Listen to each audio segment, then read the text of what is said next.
Yo, CM Punk. What's for lunch? Italian beef. Love it. Let's get cooking. What's for lunch? What's for lunch? I know he's in the kitchen whipping something tough. What's for lunch? What's for lunch? Wanna see what Chef Donny's cooking up? What's for lunch? Guys, welcome back to What's for Lunch, presented by Pepsi. Current WWE heavyweight champion, CM Punk. Welcome to the kitchen. Thank you, Chef. This is awesome. I mean, this is incredible. We got the belt right here. This is incredible. Look at this. I mean, we're doing Italian beefs. We're in Chicago. Yeah. You guys are going to be back for the Elimination Chamber. Yeah. February 26th, do I have 28th. that? February 28th. Close. Oh, so close. Yeah. 2026. And you're from Chicago originally, correct? Born and raised, yeah. Born and raised. So Italian beef is, you're no stranger to the beefs. Correct. So, a lot of pressure here. Now no we better pressure. not mess with. I see you got the giardiniera here. We got the jar already. We got the good. pepper. So We're good. Beef is a two-day process. So I made one last night. We got one that we'll slice up, and then we'll go through the process of making it right here. So we'll kind of do a little TV magic. Okay. I mean, look at the piece of bread we got here. This is fresh from the bakery this morning. So we're here to, we're not messing around. Oh, I could hit somebody with this. Yeah, you definitely could. Might have to use that in the next prop in the ring. Take a beef out, get real Chicago with it. I guess we'll get started. The first things first with the beef. So there's a couple ways to do this. We're using a top sirloin. Different beef stands use different cuts. You go to Mr. Beef, they're gonna use the butt. They're gonna use the far back. You can go to the other places, they're gonna use the chuck. Way more connective tissue, harder to break down. It's better for pull. It's cheaper, but it more pulls apart, doesn't really slice. And then you go to somewhere like Al's, they're gonna use a top sirloin. So there's different ways to do it. For the sake of this, I'm using the top sirloin. It's a little bit more expensive, but I mean, we have WWE heavyweight champion. We're not skipping out. You did UFC for a little bit. I did. Correct? What was the switch up like that, going from wrestling, like traditional wrestling, to that? big learning curve. It's just something I wanted to do because I love MMA so much. You know what I mean? So badass. I got offered an opportunity and I said yes. That's kind of how I live my life. Was the training like a crazy switch up? Did you have to, were you already doing jiu-jitsu or anything like mixed martial arts beforehand? Look at this. That's the wrong thing. That's the problem with induction. It's all right. Magic This is event. amazing. We'll probably leave that in. Actually, Yeah, we should 100% leave that That's in. not going out. Well, sometimes this happens, and you know what? We'll roll with it. Anyway, yeah, Don't burn UFC, yourself, jiu-jitsu. Chef. What are you That's all doing? right. My hands don't feel. You don't feel anything? At this point, all the nerves have been from working in restaurants. For 10 years or whatever. You burn grabbing hot plates and everything. All right, so UFC, back to that. So two, 3 fights? How long did Two. Two. Just two. Did you want to keep going, or was it more of just like you got the taste of it and kind of? I wish I had your started fix? sooner. That's the only thing. Like I started so late. Right. Like I was already old. It was obviously like it's just kind of like a bucket list thing. Sure. I mean, I took it. It doesn't mean I didn't take it seriously. Right. Trained my ass off, got in shape, did what I could, but. Yeah, I started way late. How old are you? That is a young man's game. I mean, you still. How old are you? How old are you now? 47. 47. Yeah. I guessed 30 was my first guess. Late 30s. Yeah. So I mean, how old were you when you fought then in the UFC? I think I was 35. Yeah. I mean, that's to start in the UFC at 35 is kind of. Yeah. I mean, it's like starting in the NFL when you're 35. Yeah, impressive to even do it. All right, so this we're gonna get super high heat, and I'm gonna touch the right one this time. So you gotta click it and then do this. So we're gonna just get some color on our top sirloin here. Kind of locked it in, create a sear. I noticed you didn't measure anything. You just For the oil, oiled the pan. oil in the pan is just enough to coat the bottom of it, Okay. essentially there. This is our spice blend. We have oregano, we have basil, paprika, onion powder, garlic powder, chili flake, 2 bay leaves. That's gonna do basically all the flavoring for us, along with, we have an onion, celery, carrot. That's kind of your base for any kind of slow cooking. And then what do they call that? Mirepoix? Mirepoix, there you go. Yeah, that's so you know what you're talking about. Come on, little mirepoix. Big piece of meat. You want this to come to room temperature. Like I took this out a couple hours ago, because if it's too cold, it's gonna suck all the heat right out of it, and you're not gonna get a good sear. It's gonna do more of a steaming than a searing. Having your start in Chicago, what was like the wrestling scene coming up here? Was it difficult, or was it was there a lot of? So same thing. I started just goofing off in backyards with my friends. Okay. Because this is what I wanted to do. And it did not, this is pre-internet. Sure. So it did not compute that there were wrestling schools or I had to get trained to do this. Mm-hmm. So it was just me and my friends goofing off And to say that the quality of the wrestling scene in Chicago when I started was subpar would be possibly being too nice. That's an understatement. Yeah. So it was like we would go to these local shows and we'd just be like, man, like, Right. Maybe a bad attitude, but we were like, well, we're better than that. Right. We'd build our own rings. They'd get destroyed over the yeah? winter. Oh yeah, they'd get destroyed over the winter because of the weather and everything like that. And then eventually, I bought a ring from a guy in Texas. Really? And he drove it up and just like dropped it in the front yard of my parents' house. And it was just like, all right, kind of grew from there. And I knew I wanted to get serious about it and do it. So I went and got trained at a school. Okay. It was it was off of like Irving and Austin almost. Okay. That's Steel School? The Steel Domain. Steel Domain? Yeah, run by Ace Steel and Danny Dominion. Went there, got trained, and then they just started taking me around the country. Before I knew it, I was wrestling every weekend, and it just kind of expanded from there. Is it similar to like, if I can compare it to like for people that know, like a stand-up comedian, how you're starting, you're just doing small shows, kind of open mics wherever Yep. you're in the back of the van driving nonstop, and then it builds. You're lucky if you get gas money. Yep. You know, you find like-minded people. You can travel with them. Offsets the cost of things. You Right. know, 8 guys in a hotel room, eight guys in a minivan, all trying to accomplish the same thing. You Right. know, just make a living, get on the road and work. And then but you came up at WWE like similar time with John Cena, and now seeing him retire, like what's that like seeing someone like him? So Cena started on the main roster like a few years before me, but Okay. we both did go to when developmental was in Louisville, Kentucky. That's where me and him started on our WWE careers. So when I got called up, he was already exploding. He was Right. already like the biggest thing. But to see him, throughout his career get to now, and now he's like so gracefully like taking a bow and exiting, like it's amazing. It's fun just to be along for the ride. So now we just built that crust, we built that flavor, and now see all this that we have in the pan? Yep. Another French word that's called the fond, the pan fond, F-O-N-D. And this is all that flavor from the meat is now sitting in here. So we don't want that to go to waste. So what we're Right. gonna do, we have these, how are you with a knife?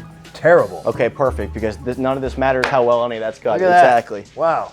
These are just aromatics, so we're using it just to flavor it. So these are all gonna get strained off anyway. Okay. So literally, like, you can take the celery if you want, like with the carrot, just chop it like that. The bell pepper you can even rip by hand. Yeah, there you go. Look at that.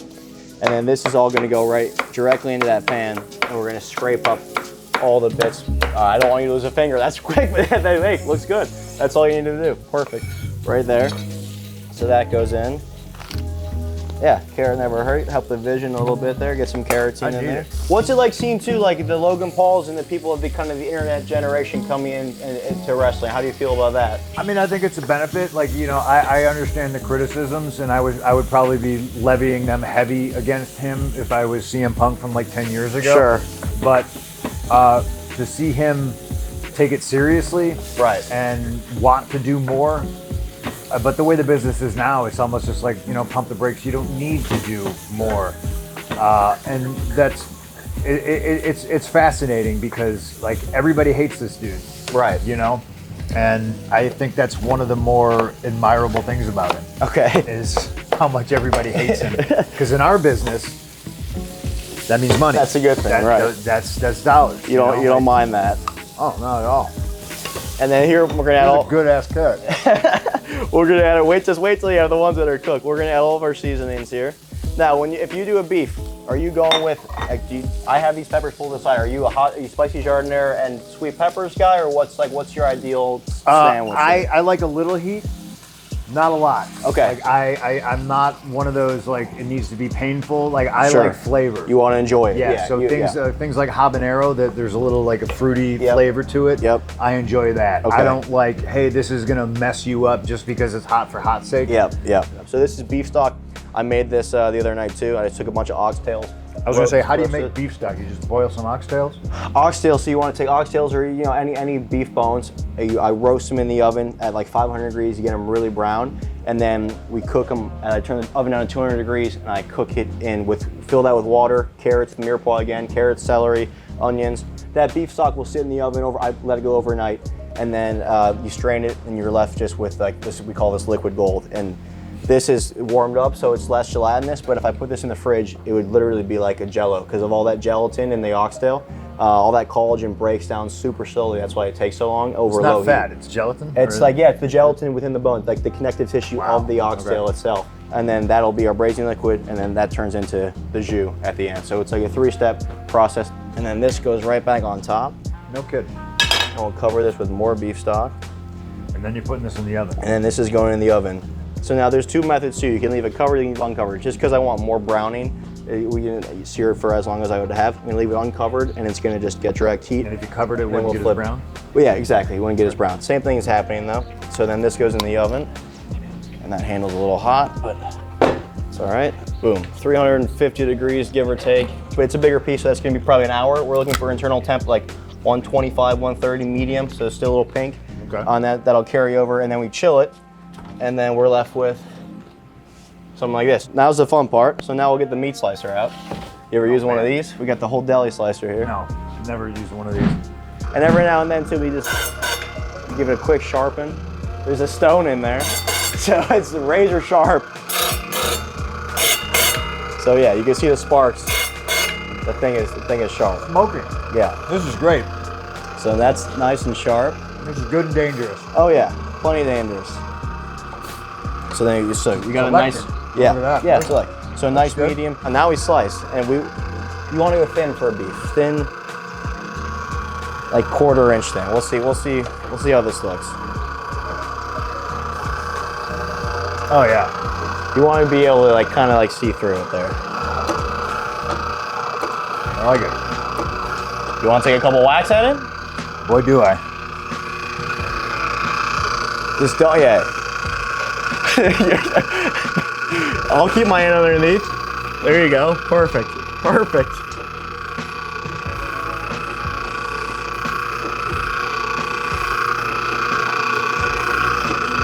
There we go. We'll do a couple more. How's it tasting there? Great. Seasoned well. Thank you. Boom. So now we got our pile of beef. We'll shut this off. Can't take me anywhere. I'm just gonna start eating everything. This is delicious. Thank you very much. All right, so now to finish it off, so we have our cold beef, but we have our piping hot jus here, which that's just the beef stock, and then combined with, so like everything it's been cooked in. So I would say I'm gonna save all this for the next time, and that's what we have in here. So I strain it off, I pass it through. This is called a chinoise. You put everything, pour it through here.